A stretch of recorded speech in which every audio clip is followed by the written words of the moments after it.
یه توصیه امام هشتم سلام الله علیه برای همه شیعیان تا صبح قیامت دارن.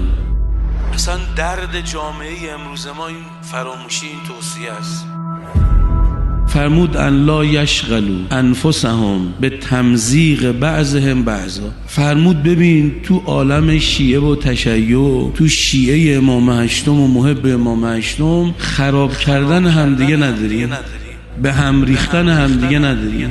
فرمود به اینها بگو حق ندارن خودشون رو مشغول خورد کردن شیعه دیگه قرار بدن، حق ندارن. حالا یه اشتباهی کرده، یه فضایی به وجود اومده، اونم مؤمنه، اونم شیعه امام هشتمه. فرمود این روش درست نیست، خورد بکنید همدیگه. بعد میدونی این امام رؤوف چی فرمود؟ این امامی که عین رأفت و رحمته، فرمود فانی آلیت علی نفسی، من قسم خوردم بر خودم که اگر ببینم یک کسی که مدعی تشیع منه ولی کارش اینه خورد میکنه افراد رو، میشکنه افراد رو، حیثیتشون رو به فنا میده، آبروشون رو میریزه، چیزی واسه شون باقی نمیگذاره. همین امام رؤوف فرمود من قسم خوردم بر خودم که خدا هم تو دنیا عذابش بکنه هم تو آخرت.